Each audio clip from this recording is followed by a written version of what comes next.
Inspired by the life of the savvy and ambitious Colombian businesswoman Griselda Blanco comes a new Netflix original limited series. Griselda tells the story of a devoted mother who, with her lethal blend of charm and relentless savagery, creates one of the most powerful cartels in history. Witness Sofia Vergara's captivating transformation into the godmother of the underworld. Griselda, now streaming only on Netflix. Hey, do you have an idea for a podcast but don't know where to start? Or do you have an already existing podcast that you want to take to the next level? Well, check out WeKnowPodcasting.com. From concept development to theme music to editing to logos, WeKnowPodcasting.com is a one-stop shop for all things pod. Don't hesitate to hit us up. We're very nice. We're here to entertain you. We'll sing your songs for good times, the best times. You can't go wrong. We'll two-step, a new step. It won't be long. When the Dixieland's are playing, soon you'll be swaying. So come on, sing along.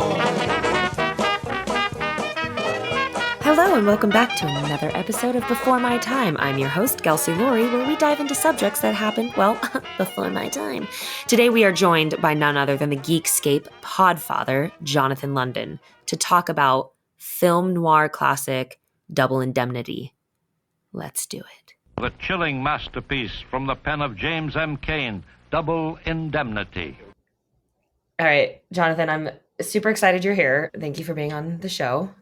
And I'm super excited that you wanted to do Double Indemnity. Oh, when I heard y'all talk about Something Like It Hot, and you were like, where should we go next? I was screaming, you either got to go to Sunset Boulevard or you got to go to Double Indemnity. And I lean Double Indemnity because I think it's the pinnacle of film noir, American film noir movies. Mm-hmm. And it sounds redundant to say American film noir movies, although there are elements of noir in non-American films, and obviously America being the melting pot that it still very much was at the time that this movie got made and that era of film came about. A lot of those influences have been talked about and they all led to film noir. This one I still think is the best. Some people might say Out of the Past or Maltese Falcon, I know gets Maltese Falcon just has she walked into my office and the dame was, and that's great. It's fantastic. But this is the one that to me really epitomized that it's 1944. Obviously the movie's origin started in the 30s, but by the time it hit the screen, the US is coming out of World War II, and movies like The Best Years of Our Lives, American audiences start to see on screen characters depicted that are not the gleaming ideal that America is. Like we're no longer the shining city on the hill. That's an interesting movie, The Best Years of Our Lives, because one of the main characters, you see him before he goes off to war, and they're all small town America. They come back from war, and he's missing his arms. With film noir, and especially with this film, a lot of stuff that's started to come out in these stories is this drive towards the American dream, but also this perversion of the American dream. And ultimately, in pursuit of that perverted version of the American dream and the need to get ahead and the need to, from the beginning, he says, I went after the money and I went after the woman. I didn't get the money and I didn't get the woman. You can feel the American dream slipping away. And the people who cheat in the pursuit of the American dream get taken down. Yeah, they always lose. Yeah. So that's kind of what's cool about this genre and why I think that acute period of film says a lot about a transitionary America.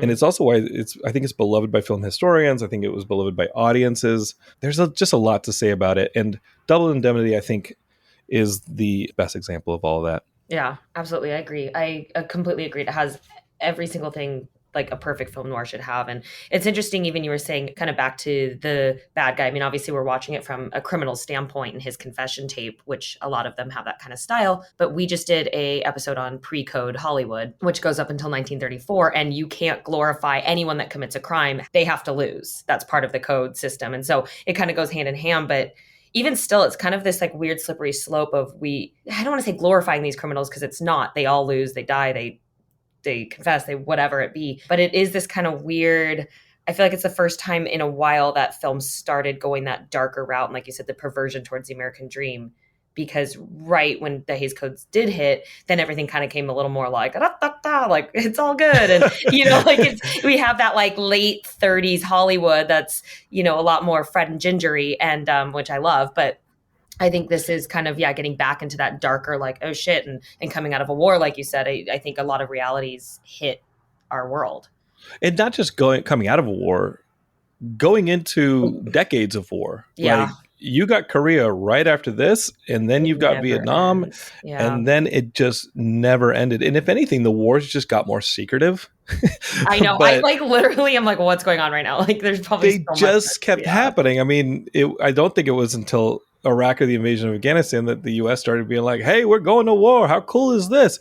But obviously they had things like Bay of Pigs and secretive operations that puritanical America that was still trying to show the world that they were the leader. There's no way they were going to convey that. And there's a lot of secrecy. And the thing with film noir that a lot of people say, oh, it came out of German Expressionism with the angles and the Venetian blinds and the lighting and a lot of that stuff. Yes, a lot of the people involved in film at that time were leaving Europe because of the rise of Nazi Germany. And a lot of those filmmakers were coming to Hollywood and making jobs and making films. I still think that it's very much an American format. And the things that were going on in the world at the time, like film noir wasn't happening in Italy. You had Italian neorealism, which is my favorite genre of film.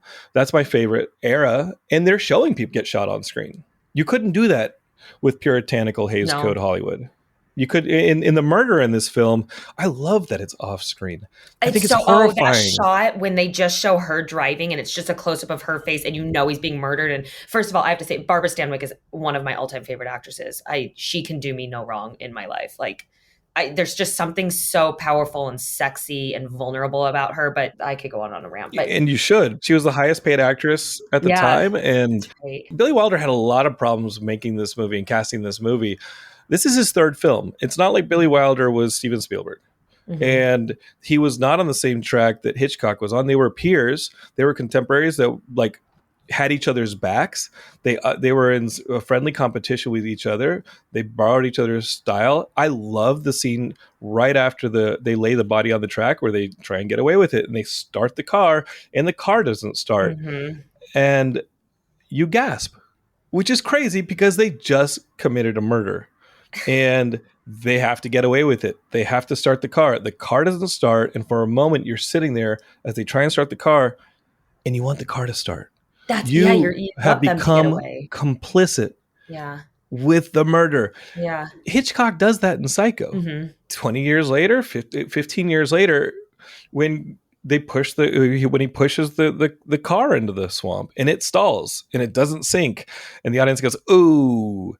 It's a nice trick. It's a really smart psychological trick. And I love the way they seduce you into being there. That's a great word to use, is seduce. Yeah. It is a mark of a good filmmaker to be able to take you on that journey and actually, you don't even realize you're in their footsteps until those moments when you're like, oh my God. And you get the anxiety that they're having and you're like, oh shit, like I want them to get away. You don't even realize you got put into that position. And that's great. Hitchcock wrote to Wilder saying, since Double Indemnity, the two most important words in motion pictures are Billy and Wilder. Yeah. And that was like a giant FU to what was going on at the time. You had the rival studio boss, David O. Selznick.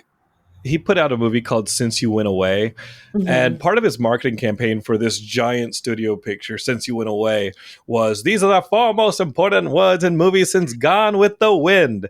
Because he had produced Gone with the Wind as well. And so he's just tooting his own horn.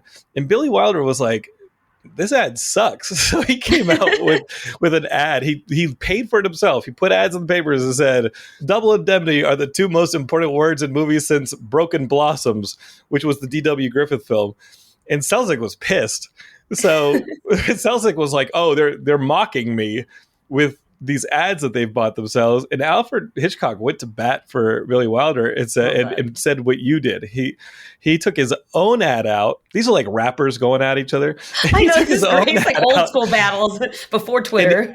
And he said the two most important words in movies today are Billy Wilder. And I'm sure that didn't make any fan of David O. Selznick. That's kind of what was happening at the time, was you had the studio system in high gear.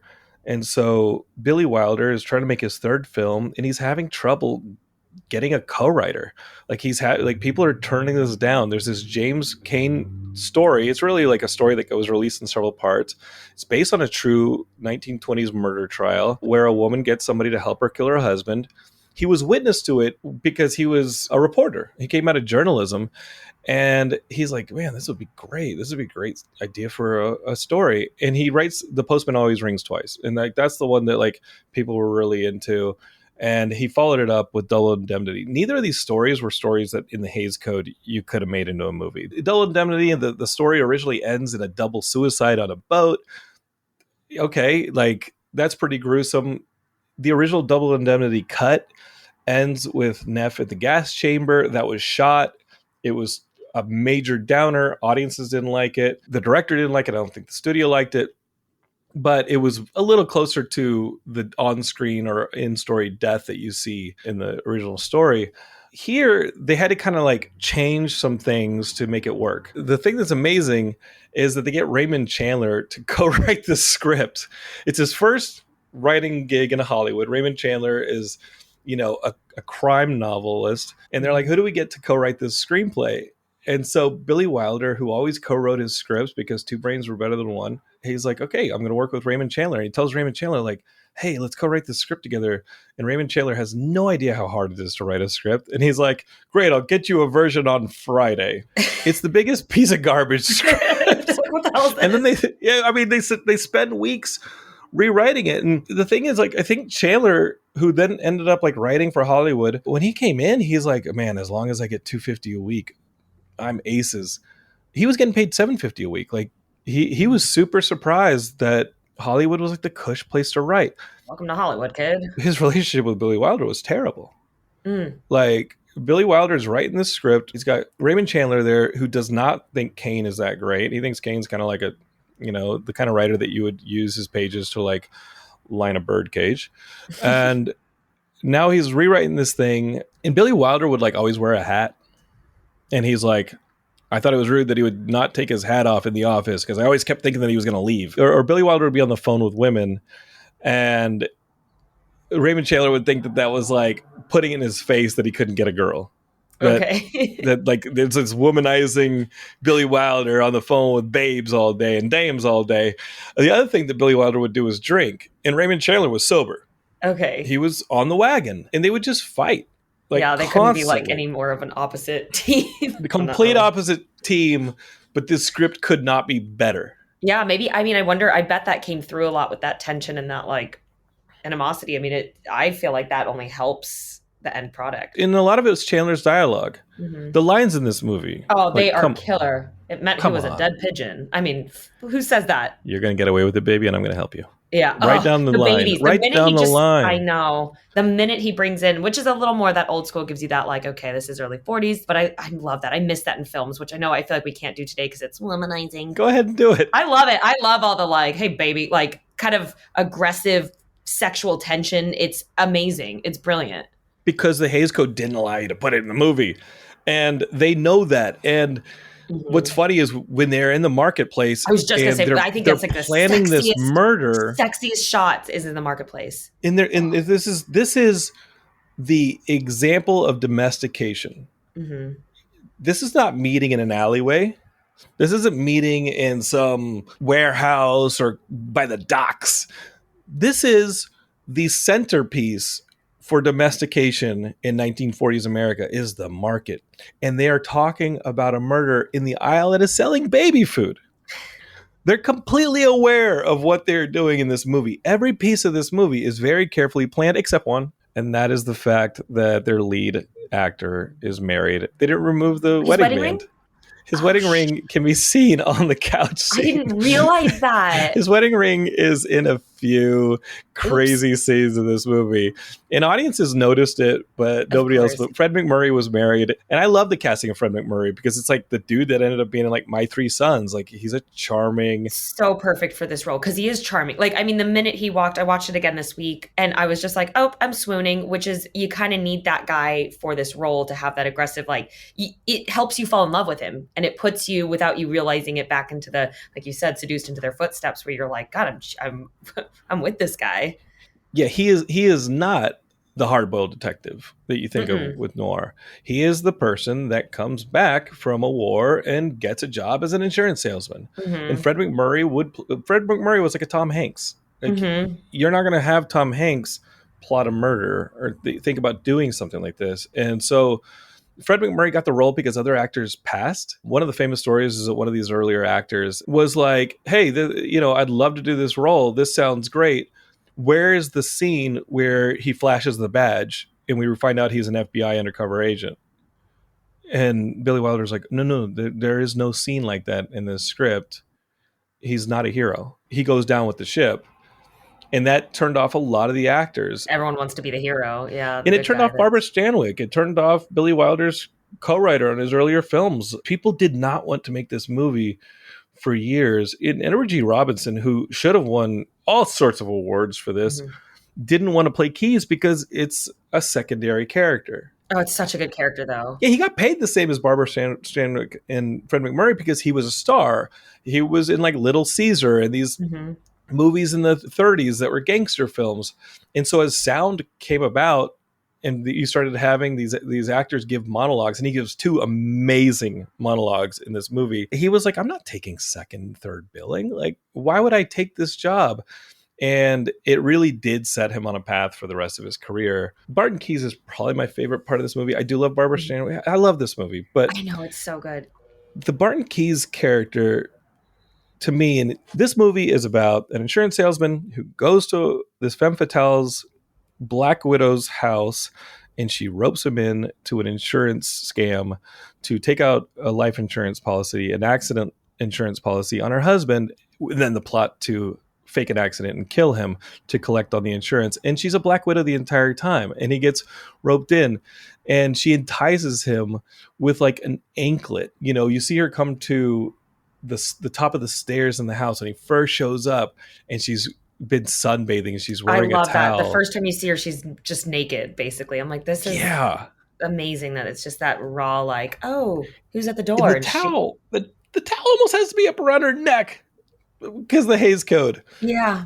But what they didn't do was they put an ankle. I mean, what they didn't really care about with the Hays Code was the anklet on her ankle. And the anklet on the ankle supposedly was like the sign that you're married, but you're willing to play a little. Oh, I didn't know that. Yeah, supposedly in the 1940s, 1930s, if you're a married woman and you want to still play the field, you wear an anklet. Oh. And I love those shots. You wear your anklet. As she, well, if you're married, like if you don't, I'm not, but I didn't know that. Yeah, I do sport an anklet sometimes. Yeah. So as she's making her way down the steps, he mentions the anklet like 7 times in a 4-minute period. Yeah. And that is something that audiences at the time would have picked up on. Like, okay, this woman is enticing him. She's still playing like, hey, slow down. How fast was I going? In a 45? About 90. I love that conversation too. It's fantastic dialogue. Yeah, that's one of my favorite conversations. And so she kind of like puts this shiny thing on a lure. She gets her rube. He's going to do the insurance scam for her, and he plays along. He's going for the money and he's going for the girl, like he says. Now Keyes is his boss. Well, you know, he does the insurance scam detection over at the insurance company, and Edward G. Robinson is so good in this. Supposedly he delivered these monologues without error every single time. There are no cuts in the thing, and they clear a space like a stage for him every time he gives these 2 monologues, where a character is like on left of frame, but the majority of the frame is just taken up by Edward G. Robinson. And he's always talking about whenever he knows that someone's trying to scam the insurance, this little man inside his heart, it's the moral code of the movie. It's the moral code of America. So I, as much as I think this movie is about murder and crime and the film noir and all those aesthetics, there's a very redemptive quality of the movie. This movie is also a warning of straying from the path towards the American dream. If you try and cheat in pursuit of the American dream, it will only be like your trolley to, like, what does he say? The trolley to death, right? Or a trolley to hell. Like, they talk about being on the same trolley, except I'm getting off. No, you're not. You can't cheat the moral code. So I think it's redemptive in that the movie starts with a confession. We know that Neff, our main character, Fred McMurray, has been shot. We see the gunshot. It grows every time you go back to the framing device throughout the film of the confession. You hear his voiceover throughout the film. This is a man who's bleeding out. And he is relaying his confession into a dictaphone to Keyes, who was almost like a father figure to him at work. And the whole movie, you see his relationship with Keyes as he's starting to try to get away with this murder and cheat the insurance scam. And I love that he says, you know what, Keyes, I did this right in front of you, and you didn't even detect it because it was so close, it was under your own nose. And the entire time he's talking to Keyes about the movie, Keyes has a cigar. It's 2 for a quarter. And Neff always supplies him with the matchstick, always lights the matchstick for Keyes. And the whole time you're watching this, it's just this thing they do together. Keyes pulls out a cigar. Neff flips a match and lights it. The end of the movie is so damn good. It is so good that you have Neff on the ground. The gunshot wound has finally bled him out enough where he stumbles and he's not going to get away. He's asked Keyes to give him enough time to get to Mexico. Well, you would have had that time had you not come and recorded a 2-hour confession. This is someone who I think knows he's caught, wants to be redeemed, wants to confess. Yeah. And he falls to the ground and Keyes holds him and he says, you didn't notice because it was right across the desk from you. And Keyes says, it was closer than that, and then flicks a match for him and lights his cigar. It is so damn good. The symmetry of that is so good. And Wilder knows all this stuff. Oh, yeah. There's that scene in the insurance office where their boss is saying, you know what? This wasn't an accident. I know what happened. And he relays the entire plan, the way it happened, but he thinks it's a suicide. And so he's close. The entire time he's like hitting all the points on this accident that caused Mr. Diedrich's death. This whole train thing with the crutches, the whole time he's relaying this whole thing. You keep cutting to Fred McMurray and there's a cannon right behind him. And he's under the gun the whole time. And I love that after this murder has happened, you would think that a murder would be like the height of the movie, the end of the movie. It's like, the middle of the movie. Yeah. I would almost say it's like before the middle Everything else is anguish. Everything else is moral squirming where they're like, what did I do? It's just circling the drain for the rest of the film. Yeah. And he's the best voiceover is where he's committed the murder. He's dropped her off at the house. They've gone their separate ways. They're making sure they're going to be really perfect with pulling this off. And he says, as I started to walk, I couldn't hear my own footsteps. It's as if I was walking in the footsteps of a dead man. And you're like, oh, that is really great writing. And I completely paraphrased it. So you have to watch the film to know what I'm talking about. Everyone needs to watch the film, especially if you haven't seen it. But no, it is. And I think that goes back to your theme of that kind of morality and you can't cheat the system, that the minute they do, it's just like, now we have to sit and we're going through, like you said, their anguish, their torment of, oh, fuck, what I do. And that really hits you as an audience then to have to go through that. And we're all sitting there being made to go through it ourselves to show you like, don't do that. Like, and you get put in the footsteps. That car scene is brilliant. And it only came about because Billy Wilder's car didn't start one night after shooting. He was like, maybe, that this is freaking me out. My car wouldn't start. That was stressful. Oh, we should put it in the picture. Like right after they stage the murder, right after they stage the accident and try and get away with it, they should start the car and it doesn't start, which is just brilliant because you gasp. You go, oh no. Oh wait, I'm rooting for them. Oh no, I'm one of them. I'm complicit with this murder. Which I think is a lot more common in today's films, obviously. Like, obviously, we're going to get a lot more racy, crazy shit today's age than we did in 1944. Even, as I was just talking to someone about the Hays Code and this, that, and I was like, you couldn't make Ocean's 11, which is a light, fun, crime film, but it's still a comedy and it's light. But I was like, they're putting the criminals on a pedestal. But back in this day, you didn't do that. And so it's kind of, we are getting put in their footsteps. And again, getting to that point when you're like, oh shit, I'm rooting for them. That didn't happen as much as it does today. So it's extremely, it's almost like when the studio system started to fall apart in the mid 60s, you had films like Cleopatra almost destroying Fox. You had just these movies getting bigger and bigger. And the Hays Code went away in 1968, and almost immediately you have Bonnie and Clyde. Yeah.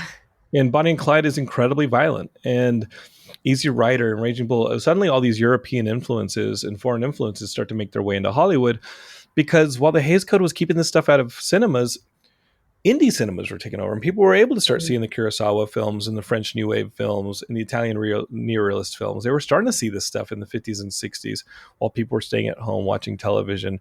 They were able to go to single screen theaters and be influenced by these films that later became like the new American wave of the late 1960s, early 1970s, going in like the Corman era and all that stuff, where you had all these amazing filmmakers come out of there. And we love those filmmakers. We love the ones that went towards Jaws and the blockbuster, and we love the ones that went towards like the Kubrick style and started making like indie movies or and stuff like that. So the Hays Code kind of collapsed, and I think the studios kind of collapsed. When that happened, everything kind of opened it up. Billy Wilder was actually one of the reasons that the authority of the code kind of weakened, because with Some Like It Hot, they didn't get 1959. They did not get a stamp of approval. They got no ratings, and they were like, you can't have this, but they still were able to release the film here and there. And it did so well and was received so well that it totally weakened the code's authority. That stuff never works. It didn't work with rap music in the early 90s. The comics code collapsed as well. It makes people want to buy the CDs more. That kind of stuff was going on while I was in middle school. And you could just see artists start to lean into that and be like, hey, man, how do I get that parental advisory sticker on my CD? Totally. And I think the noir films are like that as well. I think the noir films were like, hey, if you don't want to watch, and David Lean obviously had some like films that had some darker things in them. He's maybe Spielberg's biggest influence. With the noir films, for them to be released in the US, there did need to be that condoning of what's going on. You did have to see the entrapment. The shadow play in this movie is incredible.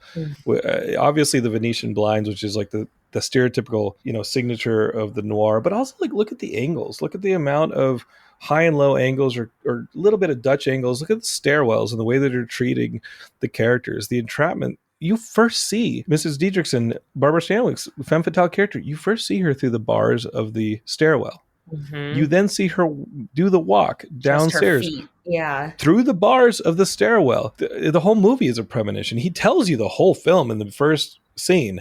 I didn't get the money. I didn't get the girl. It's kind of fun to watch and know how it's going to end, and then just see how all the pieces fall into place. How it falls. Yeah, I do. So I do satisfying. like films that do that. Yeah, it's one that popped in my head. It's very classic of this is something like Moulin Rouge or that, where you have the tell back where it's like, I fell in love and she's dead. And you're going, oh no. But like, you kind of forget that you already know what's going to happen through all these films, in this one too, where it's not going to end. He tells you, like you said, but you still, it's almost like you go, nah, they were just kidding. Or like you want it to go a different way. And so it's amazing how a film can still take you on such that journey of the stress and the shock.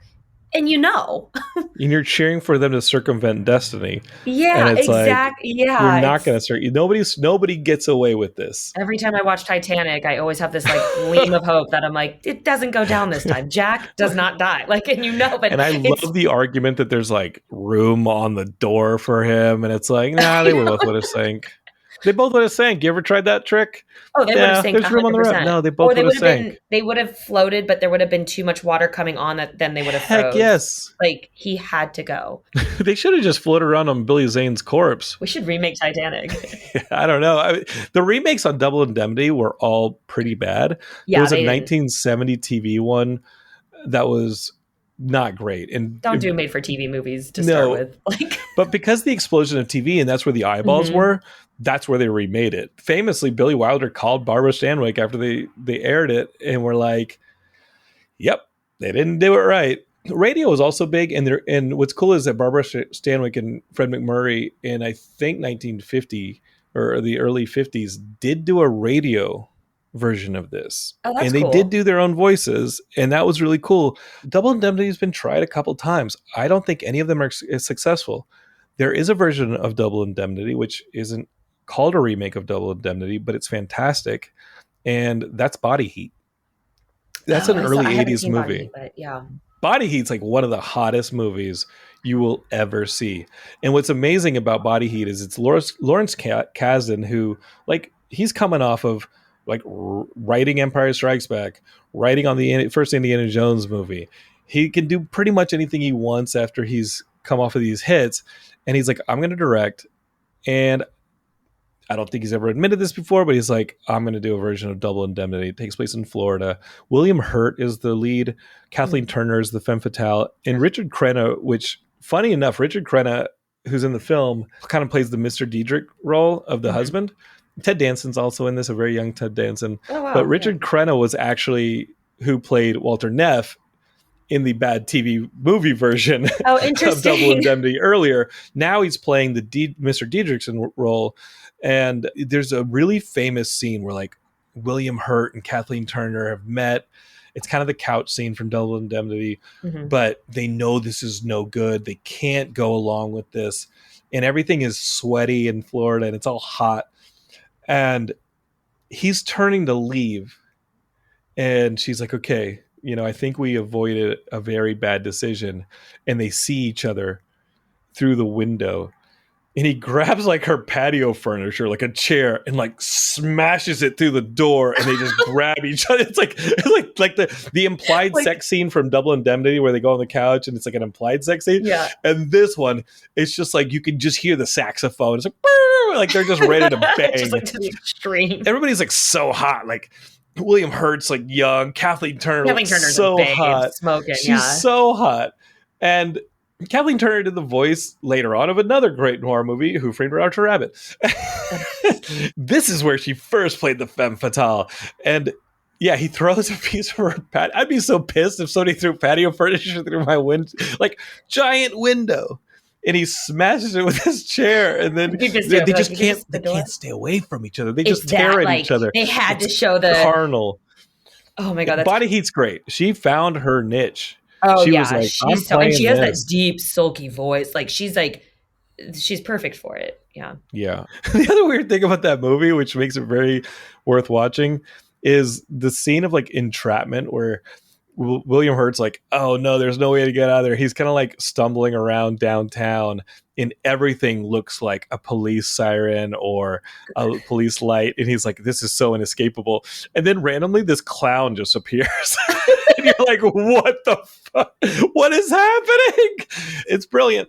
And amazing. Lawrence Kasdan went on to do like, Grand Canyon, Big Chill, Silverado. It's pretty great. But Body Heat is the best version of Double Indemnity that nobody, I think it's pretty much understood that is a version of Double Indemnity. Yeah, kind of I need to put that on.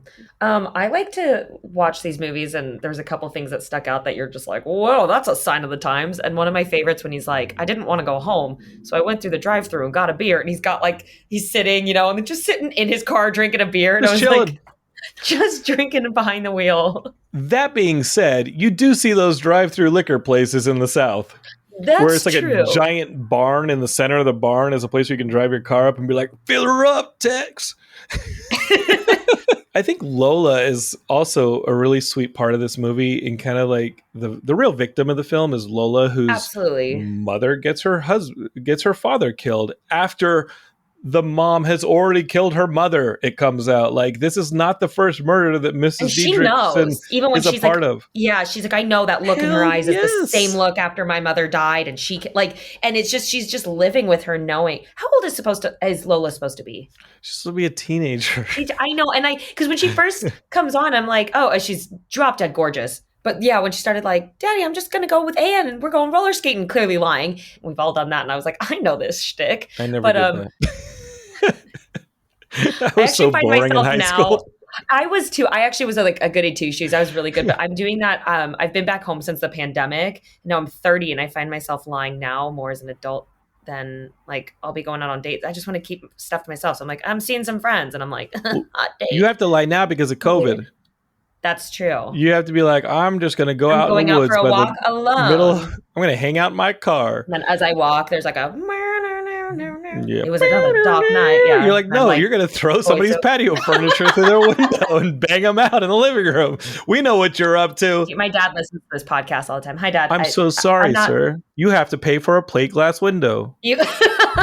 I never lie to you, Dad. Your daughter vandalized the house in order to make out with a guy or girl 6 feet apart. I don't know a lot about you, gals. Yeah, the cast in this is really good.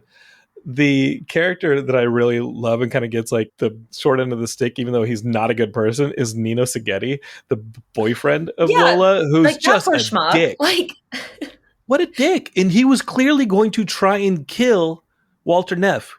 He was being brought to that house to not just take out Walter for Phyllis Dietrichson, to then get arrested. He was going to take the fall for the entire murder. He was the idiot. He was the person who was the real person who, like, when Phyllis Dietrichson kills Walter Neff, which is what's going to happen at the end of the movie when Walter Neff goes to kill her, which is kind of like the double suicide thing that was originally in the Kane book. When Phyllis Dietrichson's plan was to kill Walter Neff, Nino was going to take the fall. And I also think that's one of the reasons that this is also a redemptive story, is after Walter kills Miss Dietrichson, which is a really cool scene, because it's almost like it's almost like a kiss, and then you hear the bang bang off camera, and she falls, and he's shot her. He exits the house and hears Nino coming and says, "Hey, get out of here.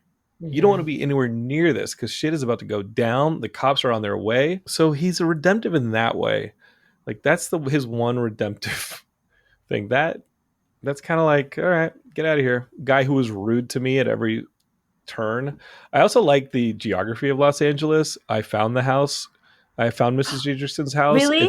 It's by the Hollywood Reservoir. Oh, I gotta go. It's like my dream home. It's awesome. When he was like, oh yeah, like 15 years ago when everyone was obsessed with the Spanish style California, like that Spanish style built in the 20s California home is my dream home. You can get to it right off the 101 by Amazing. The Hollywood Bowl. It's real easy. And then Neff's apartment, when I first moved to LA, I lived on Winona, and Neff's apartment is one street over in Hollywood. And I used to walk past that building almost every freaking day.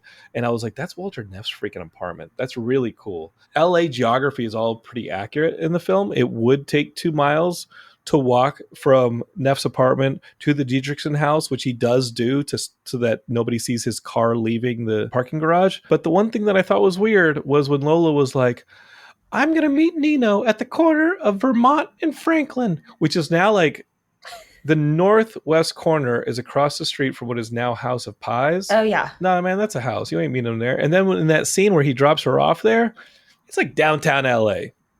Don't play with me. I love when movies do that. Like, corner of Franklin and Vermont's never looked like that. Ever. You're the person writing the email. Excuse me, I would just like to point out a couple of... I'm going to put this in my time machine and shoot it back. It'd be like, excuse me, in the year I feel like that happens 2022. all the time, though. Like, I'll be watching movies that are set in LA, Hollywood, California, be whatever, and they're like, I'm just going to go for a walk. And they like walk out of the valley and then they're like by the water. And I was like, what? You just like, turn the corner and you're, what the yeah, all the time. And then anyone else watching it that has never been, and that's why when people come to LA, they're like, what? This isn't what I imagined. And I was like, because the movies are giving you a false... I want to see all these sites that are clearly within a 5-block radius. No, they're not. I love living in this city because I romanticize old Hollywood so much. Me too. And I got to tell you, gals, I went to interview somebody for the Geekscape documentary we did, Dock of the Dead, and he had been in all these Oliver Stone movies. When I walk into his house, he has Chaplin's cane, Chaplin's hat, and a bunch of Buster Keaton stuff all over his office. And this is an elderly guy.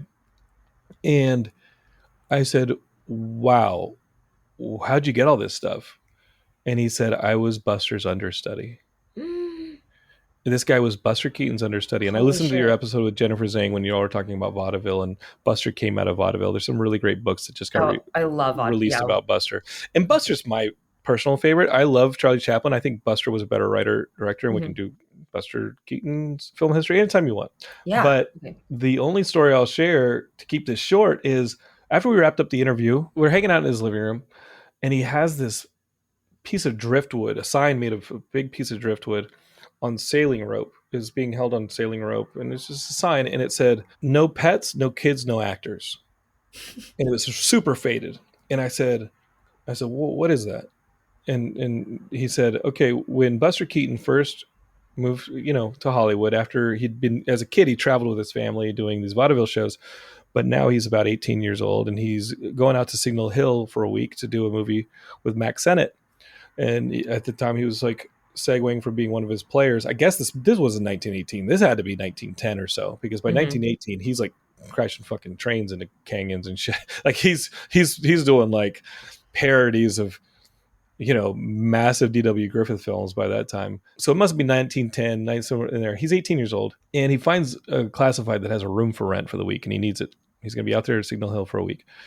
And he goes to this house, and it's got a gate at the street, and there's a long staircase up to the door, and he buzzes the buzzer, and the woman comes to the door at the top and says, "Can I help you?" And he looks up and says, "Yes, I'd like to rent your room. I'm working here for a week. Can we talk about it?" And she says, "What kind of business?" And he says, "I'm filming a movie with Mack Sennett." He's very proud of himself. And she said, "Did you see the sign?" And he looks down at the sign, and it says, "No kids, no pets, no actors." He reads it. He looks back up at her, and she goes, "Now you can fuck right off." So he grabs the sign and runs away with it. That's incredible. He's like, great, this is mine. I love that sign. I love that story. And I love amazing. Buster Keaton. Have you seen The Strange Love of Martha Ivers? It's No. Barbara Stanwyck, 1946 noir film. And it actually has a very young Kirk Douglas in it. Love this. It's another great noir. But the way that this death ended with when you were like, oh, she gets killed. And it's almost like a kiss. It's very much, this is how this death in this one, it's a double death kind of situation where you just hear the bang, but they're embracing and you don't even realize that she's kind of going in for the kill. It's a very underrated, like no one's heard of it. I went on a noir / Barbara Stanwyck kick a couple years ago where I just like dove into a bunch of films, and this one fucking gold. Amazing. So When I think about Kirk Douglas in noir, I think me, like everybody else, goes to Out of the Past, with the movie with Robert Mitchum and Jane Greer. That's one of the first noirs that I saw. I think it's still one of the best noirs. And then Billy Wilder wasn't done with it. He goes on to do Sunset Boulevard, which a lot of people also call one of the best noirs, because you have the result right there, the first shot, the lead character floating dead in a pool. And then you like, how did this come about? The Great Gatsby is kind of a noir. Yeah, the doomed narrator isn't Gatsby. Is the thing is, and is Gatsby the quote unquote femme fatale? Right? In that situation, is Gatsby the femme fatale, this completely emotionally disconnected human being who pines for one thing to his own destruction? It might work, but he's not. If it was, narrator. It's not. Yeah, I was just like, as you said that, I was like, oh, of course, yeah. No, that isn't.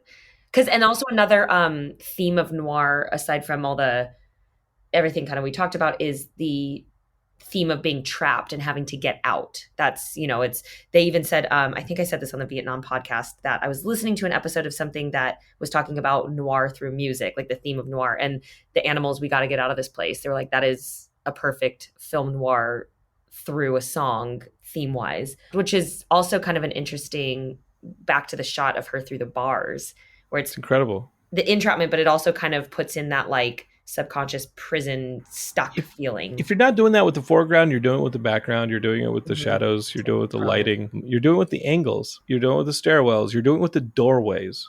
There's a lot of doorway action going on in Double Indemnity in most noir films, where a character is framed in a doorway or they're on different depths in the shot. So you have larger characters. Like Neff is prominent in, I think, both of those Keyes monologues, where Keyes is talking about, this is how I see the insurance industry. And then later, when Keyes is just straight up figuring out the murder, this is how it happened. He thinks it's Nino who'd done it, or somebody else. He doesn't know who the man is, but he knows there's a second party involved.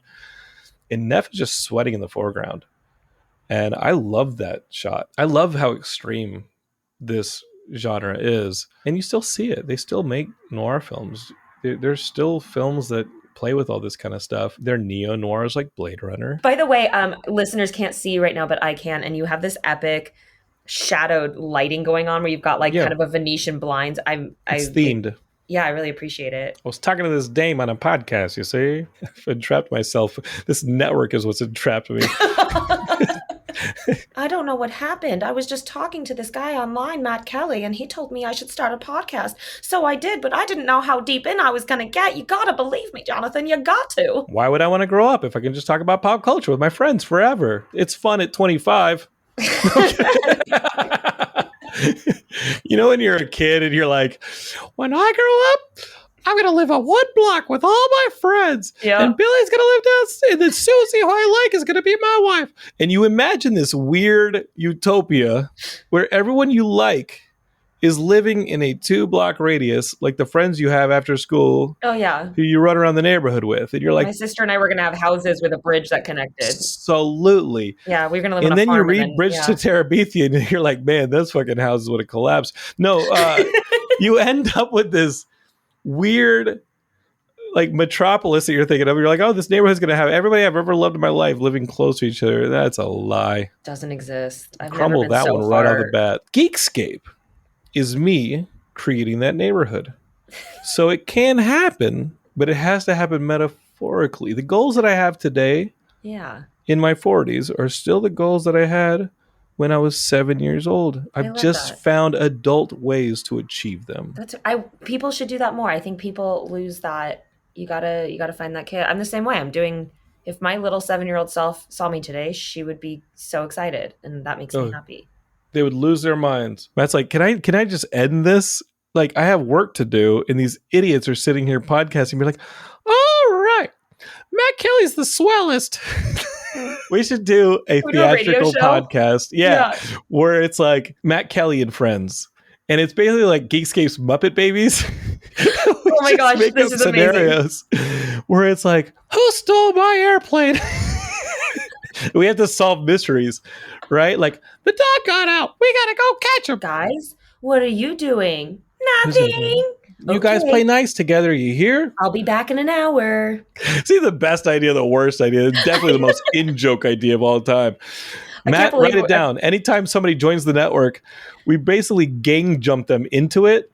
Yeah, they don't forcing have an them. No, we gang jump them right in. We force them to do the Little Scapists podcast, which is what it's called.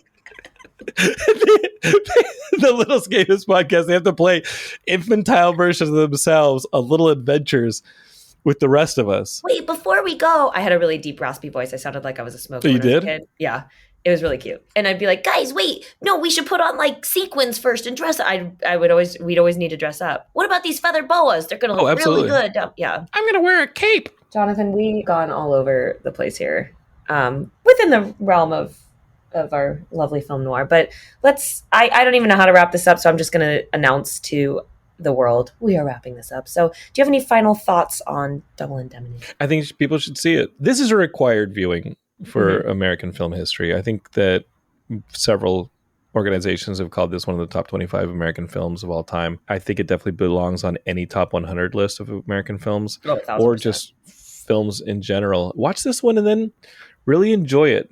Understand where a lot of these tropes came from, and then go check out Body Heat and be like, wow, this is how you modernize a film in an adaptation. They do a great job of pretty much taking Double Indemnity and making it like a really cool, sexy 80s window-breaking movie. I'm excited. It's great. I'm excited to watch it. It's great. Awesome. And now that they're remaking everything in Hollywood, they should take notes out of that and be like, hey, we don't have to be literal in our remakes. Okay, so obviously this is part of the Geekscape network and podcast, but shamelessly plug all of your endeavors. Where can we find you? Yeah, smash my back window in with patio furniture anytime you'd like. And if you want to do it online, you can do it at Jonathan London on Twitter, at geekscape.net spelled out on Instagram, DOTNET. I'm on Facebook. I'm always hanging around on the Geekscape Forever group on Facebook. Search for Jonathan London. You'll find me on any of the socials. And of course, listen to the OG Geekscape podcast that started the downward spiral 15 years ago. That's just Geekscape. That's the podcast where, unlike you experts who do your own shows on the network, ranging from music to horror to improv comedy to female filmmaking, or looking into the past like yourself, the main Geekscape podcast I like to describe as a mile wide and an inch deep. It's like we cover all the topics. We only do them to the extent of my own ability. So that's great. I hope I've stretched a little further here in my expertise. Yeah, no, I love, this was great. What you brought was gold for this podcast. Me, Walter Neff, insurance agent. It all began last May. I was thinking about that dame upstairs and the way she had looked at me. And I wanted to see her again, close, without that silly staircase between us. How could I have known that murder can sometimes smell like honeysuckle? All right, Kelsey, that was a supersized episode of Before My Time compared to, some of our episodes are 20, 30 minutes long. We got a little carried away there. That's totally fine. I just want to ask you one quick question. We've dipped our toe into film noir. I'm sure we're going to be dipping our toe into this again. Duh, yeah. This is our second time dipping our toe into Billy Wilder, who definitely has a lot of film noir under his belt. So here's all I'm going to ask you. What Billy Wilder film you would most like us to discuss next, and what film noir film you would like us to most discuss next? I thought you were going to say pick a favorite Billy Wilder, and I was like, Matt, it's Some Like It Hot. That's my all-time favorite film, period. I know. I would never ask such a stupid question. I feel like I know. I was like, why? I knew that. You know what? I think we could just go double whammy and say Sunset Boulevard and just hit them both out. Like, let's just do it. I think we should do Sunset Boulevard, and that takes care of both, because I would love to dive into another Wilder noir and see how it kind of relates, how it's different. And that's the other, one of, some people would call it the number one film noir of all times. So there's, debate there or whatever. But yeah, let's do it. I love it. Put it on the list. It's going on the list, everybody. I've got a list. And if you all have ideas for items that should go on the list, let us know on the Instagram at @BeforeMyTime_podcast, or on Facebook, just search, oh my gosh, I can talk, Before My Time will pop up.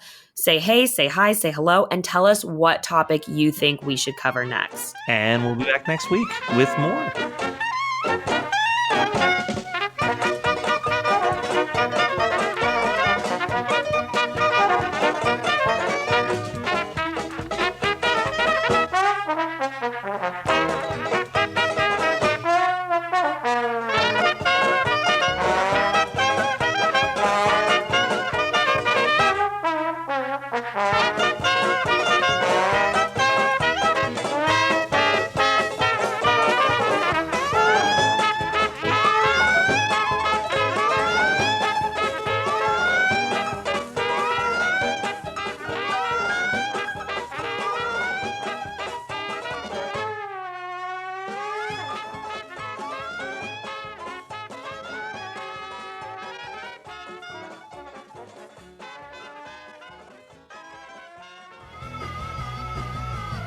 You're listening to the Geekscape Network.